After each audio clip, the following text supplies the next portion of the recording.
Hello students, welcome to my channel English with Jillal. আবারও তোমাদের সম্মুখে নতুন ক্লাস টু যুক্ত বাক্যগুলোর সমাধান নিয়ে। আমি প্রথম ক্লাসে তোমাদেরকে একসময় বলেছিলাম যে টু যুক্ত বাক্যগুলোকে আমরা অ্যাফার্মেটিভ বলতে পারি অথবা নেগেটিভ বলতে পারি। অ্যাফার্মেটিভ হবে না নেগেটিভ হবে তার প্রমাণ নিয়ে আমরা আবার চলে এসেছি নতুন ক্লাস টু এর ব্যবহার।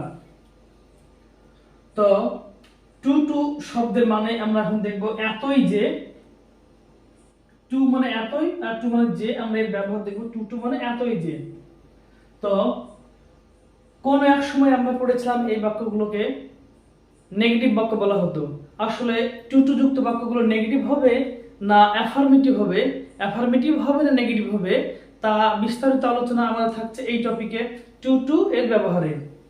তো দেখব আমরা দুই রকম ব্যবহার, একটা বাংলা বাক্যে দুটি ব্যক্তিবাচক বা সমজাতীয় সাবজেক্ট থাকলে এক নিয়ম, আর একটা দেখব বাংলা বাক্যে একটি বস্তুবাচক ও অপরটি ব্যক্তিবাচক সাবজেক্ট থাকলে ভিন্ন অন্যরকম হবে।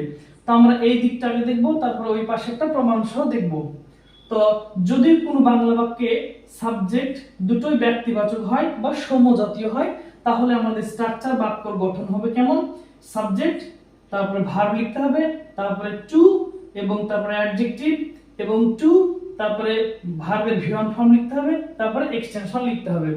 আসলে এই টু যুক্ত বাক্যগুলো অ্যাফার্মেটিভও হতে পারে আবার নেগেটিভও হতে পারে।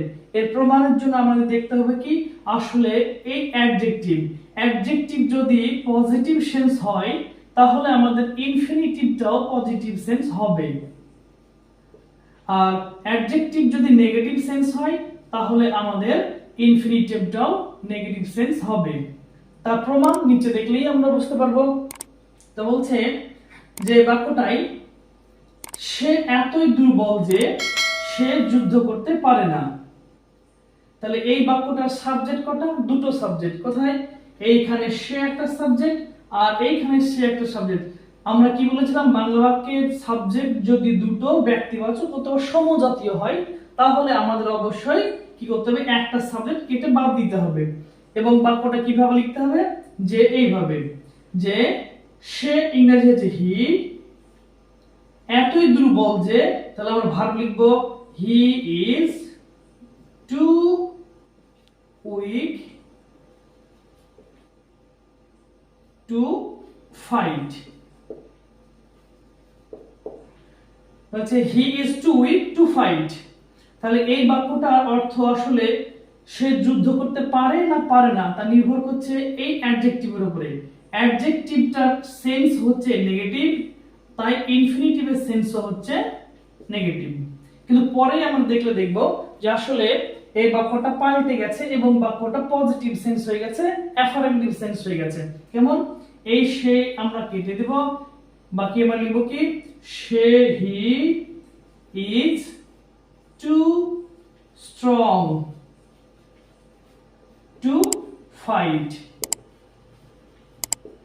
এখানেও টু ফাইট, আগের বাক্যেও টু ফাইট রয়েছে, কিন্তু এই বাক্যে যুদ্ধ করতে পারে না আর এই বাক্যে যুদ্ধ করতে পারে। আসলে তাহলে পারে না এটা নির্ভর করছে আসলে কার উপরে? অ্যাডজেক্টিভের উপরে। অ্যাডজেক্টিভ যদি পজিটিভ হয় তাহলে ইনফিনিটিভও হবে পজিটিভ। সেই মতো আসলে এই টু যুক্ত বাক্যগুলো অ্যাফার্মেটিভ হয় না নেগেটিভ হয় তা নির্ভর করছে আসলে আমাদের অ্যাডজেক্টিভের উপরে। অ্যাডজেক্টিভ পজিটিভ হলে ইনফিনিটিভ হবে পজিটিভ, অ্যাডজেক্টিভ নেগেটিভ হলে ইনফিনিটিভ হবে নেগেটিভ। তাহলে আমরা এখান থেকে বুঝতে পারলাম যে টু যুক্ত বাক্যগুলো অ্যাকচুয়ালি আসলে অ্যাফার্মেটিভ বা নেগেটিভ দুই হতে পারে, তা নির্ভর করছে আসলে অ্যাডজেক্টিভের উপরে। তা আমরা প্রমাণস্বরূপ এখানে দেখে নিয়েছি।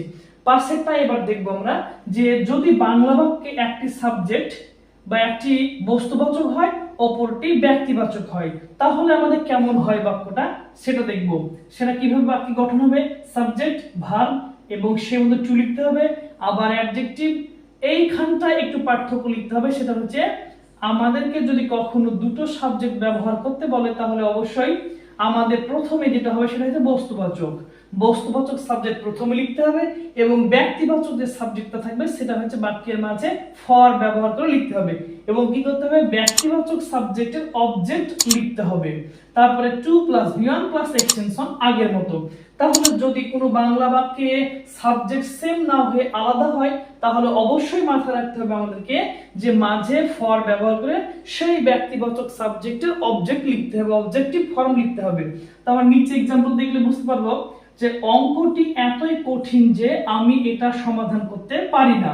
তাহলে অঙ্কটি একটি সাবজেক্ট আর এইখানে আমি একটা সাবজেক্ট, যেহেতু অঙ্কটি একটি সাবজেক্ট ভিন্ন এবং আমি একটা ভিন্ন সাবজেক্ট, যেহেতু ভিন্ন ভিন্ন সাবজেক্ট পাওয়া গেছে তাহলে আমাদেরকে ফর ব্যবহার করে এবং ব্যক্তিবাচক সাবজেক্টের অবজেক্টিভ ফর্ম লিখতে হবে।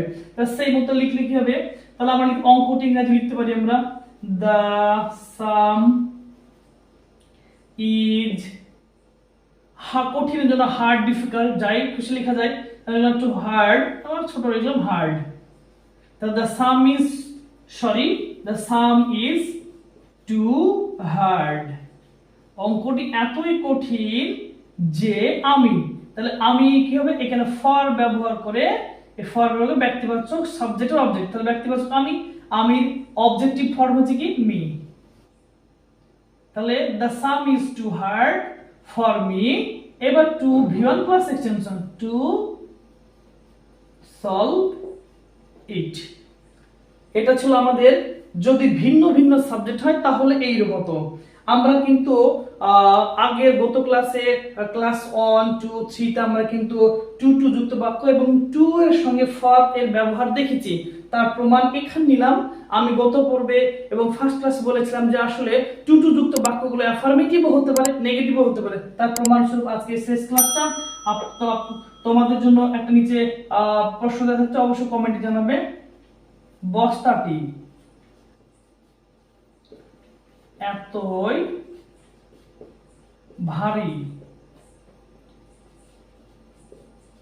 ভারী যে সে তুলতে পারে না। তাহলে এটা তোমাদের জন্য থাকলো। আবার নতুন ক্লাসে দেখা হবে। তবে এই ক্লাসটা আমার এই চ্যানেলটিকে সাবস্ক্রাইব, কমেন্ট, শেয়ার করতে ভুলবে না। অবশ্যই শেয়ার করবে এবং নতুন ক্লাসের জন্য